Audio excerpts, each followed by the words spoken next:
नमस्कार, मुंबई आउटलुकमध्ये आपले स्वागत आहे. ओबीसींचे आरक्षण गेले, त्यात सरकारकडून कुणबी प्रमाणपत्रांचे वाटप करण्यात आले. आता आपल्या पोरांना नोकऱ्या कशा लागणार, या नैराश्येतून बीडच्या बर्दापूर येथील ओबीसी समाजातील एका शेतकऱ्याने गळफास घेऊन आत्महत्या केली आहे. निवृत्ती यादव असे आत्महत्या केलेल्या शेतकऱ्याचे नाव आहे. तर याच आत्महत्या केलेल्या निवृत्ती यादव यांच्या कुटुंबियांची मंत्री पंकजा मुंडे यांनी भेट घेतली. कुटुंबाला धीर देत सांत्वन केले. कष्ट करून कमवतात. ते बिले कष्ट होतो. तिथे देव माणूस होतो. देवच होतो. ते आयुष्यात नाही कुणाला असं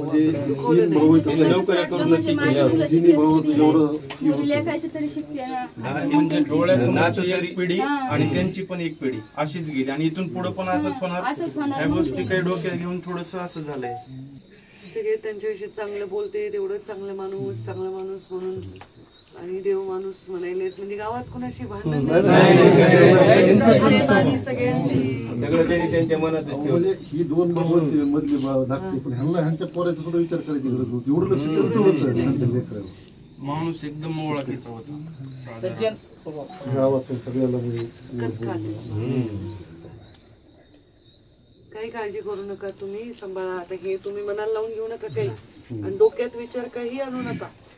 आणि काही होत नाही, आम्ही वर बसलोय का तिकडे, काही काळजी करू नका. सगळ्यांनाच न्याय देता येते. तुमच्या लेकरांच्या साठी वाटायची गरज, सगळं होईल व्यवस्थित. यावेळी पंकजा मुंडे म्हणाल्या की निवृत्ती यादव यांच्या घरची परिस्थिती अतिशय हालाखीची आहे. मात्र त्यांनी असे टोकाचे पाऊल उचलले. ते गेल्या काही दिवसांपासून अस्वस्थ होते असं सांगितलं गेलं. मात्र कुणीही असे पाऊल उचलू नका, कुणाच्याही आरक्षणाला धक्का लागणार नाही असं मला वाटतंय, असं पंकजा मुंडे म्हणाल्यात. आज माझ्या मतदारसंघामध्ये बर्दापूर या गावामध्ये मी आले होते. तिथे एका माळी समाजाच्या आमच्या अत्यंत चांगल्या जिव्हाळ्याच्या व्यक्तीने आत्महत्या केली. त्यांच्या घरच्यांशी चर्चा केली. त्यांचं तेच म्हणणं होतं की त्यांनी थोडी कच खाल्ली आहे. आता अधिकाऱ्यांशी चर्चा करीन, अजून अधिकची माहिती घेईन. परंतु तिकडे मी वांगदरीलाही भरत कराड यांच्या परिवाराला भेटले. मी एवढंच सांगेन, हात जोडून माझी विनंती आहे की कोणीही असे पावलं उचलू नका, कोणीही कच खाऊ नका.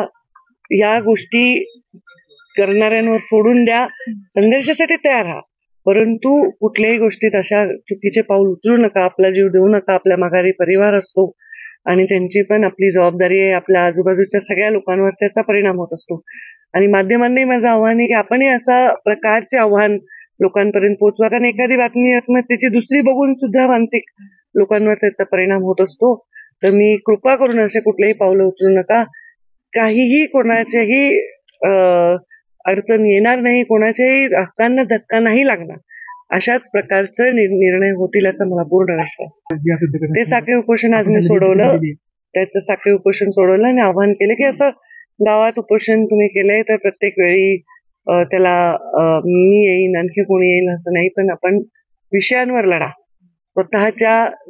स्वतःशी लढू नका, विषय घेऊन लढा, धोरण घेऊन लढा. तर मी त्यांचं उपोषण सोडवलेलं आहे. थँक्यू.